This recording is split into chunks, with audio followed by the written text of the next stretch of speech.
Hi, Rita. How are you? Thanks for joining me. Hi, Shannon. Thank you for having me. You are just one of my favorite people. I'm so proud of you. I know that there's probably nothing easy about campaigning, but I wanted to, because I know that your story might be new for some of our audience, I want you to talk a little bit about why you decided to run and like what was the beginning of your campaign all about? Yeah, so I didn't know a whole lot about local government when I began my run. I heard the Bend City Council statement as they were talking about the murder of George Floyd. And I was heavily impacted. There was definitely some gaps within the Bend City Council statement and not quite a full understanding of what systemic racism and white supremacy looks like in our current government system. And so after having some conversations with some people and talking to some city councilors, I decided to, for lack of a better term, throw my hat into the ring. Well, I was so excited when I heard it because, I think an ongoing conversation in politics, when we're actually talking about politics, is this idea, this concept, certainly in this election cycle, where the candidate that you're looking at may not represent every single thing that you would want them to represent, but we're looking to find people who are most in alignment with our core values. And so I think that you tell us a little bit about what you're hoping to represent in position for Bend City Council. Yeah. So what I'm really trying to represent is after I heard that statement, what I realized is that local government impacts our day-to-day life so much. The roads that people walk, bike, and drive on, the housing that is built in this town, the way that we function and the way that we function, whether it's efficiently or not, is all very directly affected by how the city is run. And Bend City Council is kind of the final decider on all of those pieces.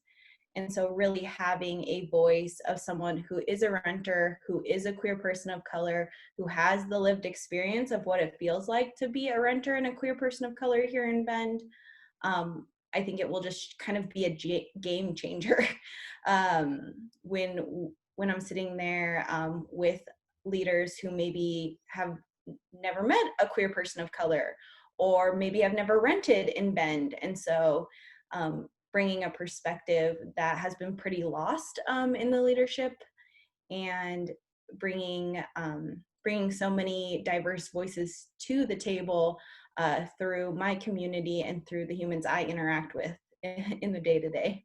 Yeah, that's right. Well, and because and you say this all the time, representation matters, and the reality of that is, it's not a matter of what's good and what's bad. It's just simply we all have a lived experience, as you say, and so certain lived experiences mean that you have no idea what it might be like for someone with a different lived experience. And the reality is, we do need more varied voices on the council. So let's talk about some of the people that you're working with. You work as a mental health professional. Tell us a little bit about your work. Yeah, so I work for Northwest Youth Discovery.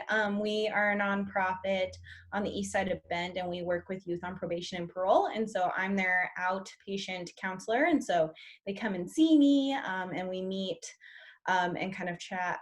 Well, we don't chat, we do counseling, which I can't tell you anything about. Right, right, Um, right. but I work with some of the raddest humans I've ever met. They inspire me every single day, and the impact of their lived experience and the knowledge that they hold and the awareness that they have is inspiring. And it really shows that I will quickly become outdated and the youth will definitely take over. And so I hope that I begin to kind of build that path for them and move maybe some boulders out of the way so that they can more smoothly transition in and use their voices. Oh, I love that. I just love that, Rita. So well said. Well, so I know that you're like right in the heat of your campaign, and I'm wondering if, like, what do you want to share with us? What do you want us to know? How can we support you? What are the kind of like hot things happening in your campaign right now? We're just a couple weeks away, really. We're really close to almost 30 days. And so by this weekend, we'll be 30 days from election day, which is very, very exciting. And we have mail-in ballots in Oregon, which is really cool. And so I know that there's been conversations and concerns connected to a postal service. So it's incredibly important for you all to know where your ballot drop boxes are. Your ballot should be arriving anytime after October 14th. Voter registration ends on the 13th. And so be checking out all of that information. And so the campaign right now is a lot of like events and a lot of me talking about basically the transportation bond, affordable housing, why I'm running. And so you can catch me I'm talking at City Club. I have a couple more neighborhood association forums. And then also they're recorded and shared on my Facebook page. If you're interested in kind of looking at that piece. Ways that you can kind of support is if you don't have a Rita for Ben lawn sign, I'd love for you to have one. If you go ahead and email me at ritaforbend@gmail.com, we'll get a volunteer or me to drop it off on your doorstep so that can hang out in your lawn until November 3rd. And of course, we're still fundraising right now. It's incredibly important for us to fundraise. We're still, doing video advertisement, online advertising, and then also print advertising. So you all donating right now will help kind of close the gap on that.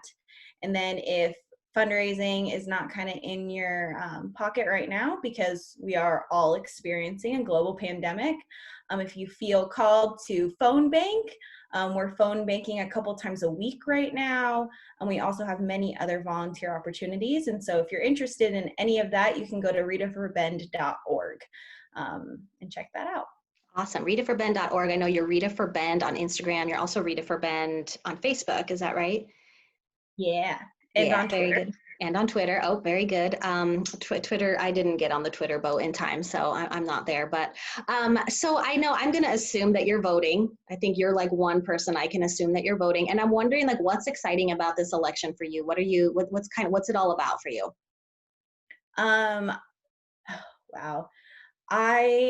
I think that it's just incredibly cool that we get to vote. And then the fact that in Oregon, we get to do mail-in voting. And so there isn't any of the barriers that I think that a lot of places are going to feel with the polling places and with concerns connected to COVID.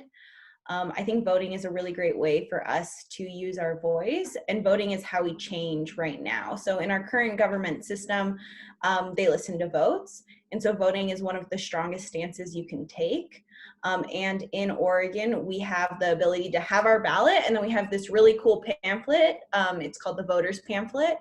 And within the Voters Pamphlet, you have all of the information about local government. I will be in there. And so you can read about everyone. You can read about the transportation bond, which I support. You can read about the other bond, the library bond that's on there. And so you can really educate yourself and just sit down with all of your really cool literature that we'll be sending to your house, and then make an informed decision, where a lot of other places you might not be able to do that. And so using your vote is using your vote to then kind of elevate your voice. I think voting is incredibly important too, because that's how we kind of contribute to the community that we live in. Yeah, absolutely. Absolutely. Yeah. I know a lot of people are talking about like, what can I do? How can I be active? And I think it's very important to note that, as you said, in our current government system, the way things are right now, one way to really move the needle and move the needle quickly is to have leaders that are in alignment, or as close as possible in alignment with your own core values. So representation matters. It's important that we get people in, everyday people at the table, helping us make decisions for the broader community. I just applaud you. I can't say it enough. So I also want to say, and I learned about this from Jenna Goodman Campbell, every citizen gets a $50 tax deduction for a campaign contribution. Is that correct? It's called the political tax credit. And so cut out just a little bit. So repeat that one just once more. It's called your political tax credit. And so a political tax credit, if you're a single income household, that's $50.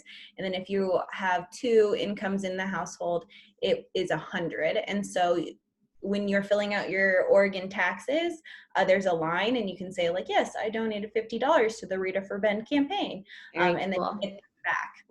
Very cool. Very cool. Well, I mean, I have to say, I love a tax write-off. Well, Rita, like I said, I'm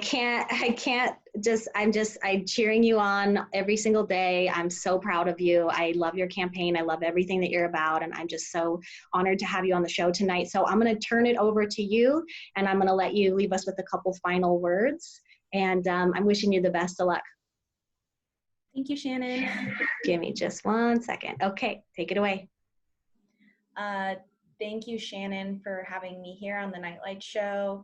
And thank you for everyone for watching. It's been so inspiring and so supportive to have the community behind me and really having conversations with me. I appreciate all of you reaching out. And by you voting and by you supporting local government means that you change the Bend community by really looking at the candidates and really having conversations with the people around you and really knowing kind of what's on the ballot. You change the road that runs in front of your house. You change the affordable housing that we want to put in this city, and you support the entire community that lives here. So thank you all for listening to Shannon and I talk today. And remember, representation does really matter.